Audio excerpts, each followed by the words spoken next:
En el vídeo de hoy vamos a hablar sobre cómo aumentar los estrógenos en la menopausia. Ya sabemos que en esta etapa de la vida se van reduciendo, sobre todo cuando cumplimos los 40, los 45, empezamos ya a reducir la producción de estrógenos y esto es lo que hace que tengamos más síntomas durante la menopausia y que al final se produzca ese desequilibrio hormonal que ninguna mujer está preparada para ese momento y sobre todo cuando los cambios son tan fuertes en nuestro organismo. Entonces, para no notar tantos cambios ni tantos síntomas, tenemos que intentar aumentar al máximo esos estrógenos. Obviamente ya sabemos que un hiperestrogenismo tampoco es bueno, que eso al final ahí va a influir mucho nuestro hígado y nuestra microbiota para que los estrógenos no vuelvan a reutilizarse y a acumularse en nuestro organismo. Pero bueno, eso lo hablaremos más adelante. Ya sabemos que la alimentación es primordial en esta etapa de nuestra vida, en la menopausia, y si estamos preparados previamente, o sea, antes de que llegue incluso la perimenopausia o premenopausia, pues muchísimo mejor. Entonces hay muchos alimentos, como por ejemplo los fitoestrógenos, como puede ser por ejemplo la soja, sobre todo cuando es la soja fermentada, en este caso por ejemplo el tempé viene genial. Luego también las frutas secas, como por ejemplo pueden ser los dátiles, también los albaricoques de estos así deshidratados, las legumbres también vienen genial en esta etapa de nuestra vida, porque esos son fitoestrógenos que actúan como si fuesen nuestros estrógenos. Entonces no es que lo eleven, como hemos dicho antes, pero sí hacen ese papel y podrían ayudarnos a reducir los síntomas. Luego también, obviamente, llevar una alimentación antiinflamatoria siempre va a favorecer la producción de estrógenos, porque como hemos hablado ya en otras ocasiones, el hecho de la bajada de estrógenos muy radical al principio sobre todo, puede generar ese aumento de la inflamación, pero es que el aumento de la inflamación también puede hacer que se produzcan menos estrógenos. Entonces, llevar una alimentación antiinflamatoria siempre nos va a favorecer para esto. Como hemos hablado muchísimas veces, el incorporar pescados azules, sobre todo pequeños, como la caballa, la sardina, el boquerón, que contienen ácidos grasos omega 3, podrían reducir la inflamación de nuestro organismo y favorecer esa producción de estrógenos.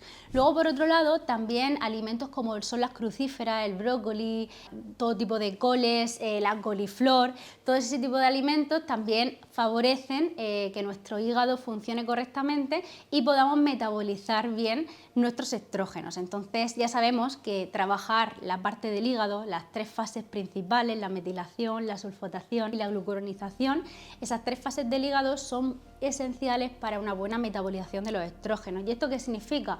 Pues que nuestro hígado lo que hace con los estrógenos una vez que se producen, una vez nosotros producimos los estrógenos sobre todo en los ovarios, pero también se producen en otros órganos, como puede ser las glándulas suprarrenales o como puede ser también nuestro tejido adiposo. Entonces, cuando nosotros producimos los estrógenos, estos pasan a la sangre, hacen la función que tienen que hacer y luego acaban en el hígado, donde el hígado se metabolizan para ser eliminados. Entonces, nosotros si tenemos nuestras vías del hígado funcionando correctamente, pues evitaremos un hiperestrogenismo, es decir, que los estrógenos se puedan eliminar y no se nos acumulen en nuestro cuerpo cuando ya no tienen utilidad, pero también tienen la función de como metabolizar los estrógenos y observarlos para saber si tienen de nuevo otra función o no en nuestro organismo. Y de esto también se encarga nuestra microbiota, porque a partir del hígado pasan a nuestra microbiota. Entonces ahí nosotros tenemos una enzima que se llama beta-glucuronidasa y esa enzima lo que hace es reabsorber, volver a mandar el estrógeno a la sangre en el caso de que haga falta, ¿vale? Que tenga otra vida útil.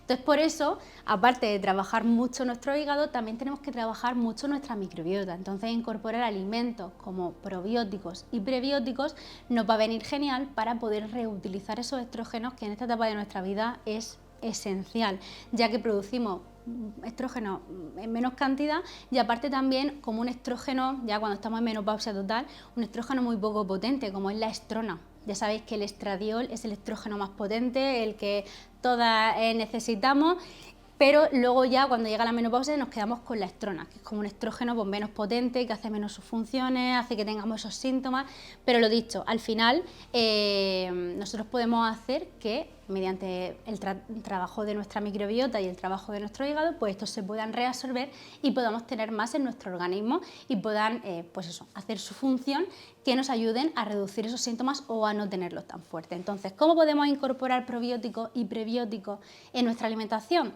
Pues ya sabemos que los probióticos, además tenemos un vídeo sobre este tema, que hablamos que los probióticos son como los alimentos estos que están fermentados, que llevan pues, bacterias vivas dentro del alimento. Entonces, conforme nosotros los consumimos, esas bacterias pasan a través del tracto digestivo hasta que llegan al colon y ahí se quedan con nosotros, ¿no? Se quedan ahí presentes.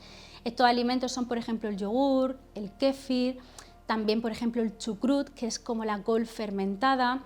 Encontramos también probióticos, por ejemplo, en el vinagre de manzana sin filtrar.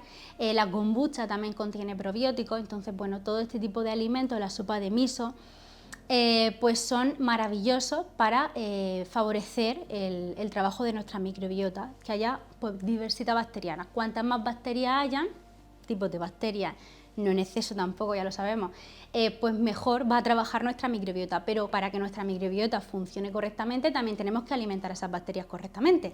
No vale con solamente incorporar yogur y kefir, pero luego hincharnos a azúcar. No, tenemos que alimentar también a esas bacterias y no matarlas con ese exceso pues, de azúcares, harinas refinadas, grasas hidrogenadas, que eso solamente favorecería pues eso, la eliminación, la muerte de estas bacterias porque no las estamos alimentando correctamente. Entonces los prebióticos que encontramos pues son las frutas, las verduras. Cuanto más variado, muchísimo mejor. Yo siempre digo que tenemos que consumir colores. Los antioxidantes son maravillosos, pues por ejemplo, todo tipo de frutos rojos, como pueden ser los arándanos, las frambuesas, las moras, la cereza, la granada, todo ese tipo de frutas que contienen tantos antioxidantes son el alimento perfecto de nuestra microbiota intestinal. Entonces, bueno, que no falten nunca. También las frutas y verduras de color naranja que llevan betacarotenos, que ya sabemos, las conocemos porque nos ponen morenos, ¿no? Pues también son un potente antioxidante y vienen genial para alimentar nuestra microbiota. Los betaglucanos también, a partir de las setas, de los hongos. Y por supuesto pues alimentar en general a toda nuestra microbiota pues con una buena alimentación pues rica en proteínas. La proteína también es esencial para mantener esa masa muscular y esto también nos va a ayudar a evitar esos picos de glucosa, que ya sabemos que los picos de glucosa nos va a aumentar la inflamación y hemos dicho que esto también disminuye la producción de estrógeno. Bueno, ya sabemos que está todo muy relacionado, que tenemos que cuidar nuestra alimentación sobre todo, pero hay muchos hábitos que nos pueden también favorecer a que los estrógenos se produzcan mejor. Uno de estos hábitos es, por ejemplo, reducir el estrés. Cuando nosotros estamos estresados producimos mucho cortisol y el cortisol se produce en las glándulas suprarrenales. Hemos dicho que los estrógenos siempre se suelen producir en los ovarios, pero sobre todo cuando llega la menopausia empezamos a lo mejor a valorar más la producción también en las glándulas suprarrenales porque los ovarios como que se quedan pues sin producción de estrógenos, ¿no? Entonces, bueno, ahí es donde nosotros, de donde nosotras obtenemos pues esos estrógenos de las glándulas suprarrenales del tejido adiposo. Entonces, si nosotras estamos muy estresadas, producimos mucho cortisol. Como se produce el cortisol desde el mismo sitio donde producimos los estrógenos, entonces llega un momento que cuanto más cortisol se produce, menos estrógenos estamos produciendo. Entonces por eso el estrés, estar calmada durante la menopausia es esencial en esta etapa. Por eso nosotros, por ejemplo, en el reto que tenemos en menopausia, de 3 meses, incluimos clases de meditación, porque esto nos va a ayudar mucho a gestionar ese estrés y está muy relacionado con un buen equilibrio en nuestras hormonas. El ejercicio físico. Bueno, no hace falta que diga la importancia que tiene el ejercicio físico. Muchas veces pensamos que simplemente es pues, por estar fuerte, por perder peso, pero no, el ejercicio físico tiene muchísimos beneficios también en la producción de los estrógenos. Entonces, tened en cuenta que tenemos que hacer deporte en esta etapa. Y no me vale con salir a caminar, que vale que al principio si no estás haciendo otra cosa, bien, pero intenta incorporar también ejercicio de fuerza con pesas, aunque sea un pilates que tengas que coger algo de fuerza o trabajar la fuerza con tu propio cuerpo, pero empezar por ahí. Nosotros en el reto también tenemos esas clases de pilates para poder ayudar a la gente a que empiece a incorporar ese ejercicio físico en su día a día. Otra de las acciones que podemos hacer es mantener un porcentaje de grasa saludable en nuestro organismo. Ni el exceso de grasa en nuestro organismo va a ser bueno para la producción de nuestras hormonas, ni tampoco tener muy poquita grasa, porque como hemos dicho, muchas veces los estrógenos se producen a partir del tejido adiposo, sobre todo la estrona, que como hemos hablado es el estrógeno que se produce durante la menopausia. Entonces, claro, tenemos que tener, aunque sea un mínimo de grasa en nuestro organismo. Por eso, cuando la gente se obsesiona mucho con el tema del deporte, la alimentación muy restrictiva en esta etapa, porque tienen miedo a que se le acumule grasa en la zona abdominal, etcétera, yo también les digo que al final tenemos que intentar mantener un equilibrio, que tampoco nos obsesionemos y perdamos demasiada grasa, porque eso también nos va a ayudar a que nuestras hormonas pues funcionen correctamente. Y luego ya como último hábito y algo que tenemos que hacer siempre es hacernos analíticas de cómo está funcionando nuestro cuerpo para poder también equilibrar nuestro organismo, porque claro, siempre que haya algún déficit de algún nutriente o haya una alteración, por ejemplo, en nuestro estómago, en la acidez en la gastrina, por ejemplo, entonces siempre tenemos que hacernos eso, analíticas para ver cómo están esos parámetros para poder pues ayudarnos mediante la alimentación, hábitos y también algún suplemento que nos pudiese ayudar en esta etapa. Por ejemplo, la cimifuga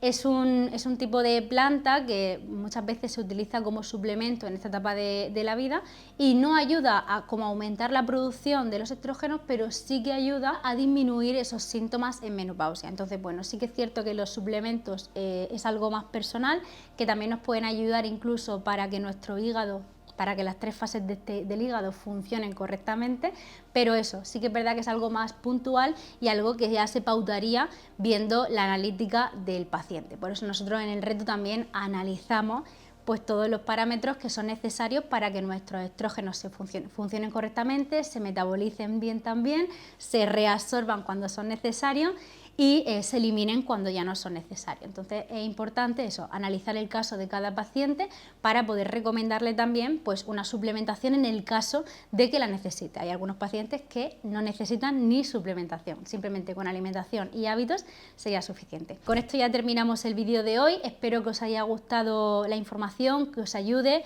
que podáis seguir estos consejos. Y nada, os dejo, ya sabéis, en el primer comentario que tenemos fijado el enlace a nuestro reto de menopausia de 3 días, que esté gratuito, lo podéis hacer gratuito, probar si os gusta y luego si os queréis animar a por el otro reto, pues a tope, el de los 3 meses. Pero eso, podéis probar el de los 3 días gratuitos, que ya sabéis que va con la lista de la compra, con los vídeos de la elaboración de las recetas, con información extra. Luego hacemos un directo como el tercer día, donde hablamos muchísimo más sobre este tema y que os pueda ayudar muchísimo, así que nada, os animo a que lo hagáis porque no hay ningún tipo de compromiso, simplemente ponéis vuestro correo electrónico, vuestro nombre y podéis hacerlo sin, ya os digo, sin compromiso ninguno. Pues nada, nos vemos en el siguiente vídeo. Si te ha gustado dale a me gusta, coméntame si quieres que te cuente sobre otro tema que te pueda interesar y nos vemos en el siguiente vídeo.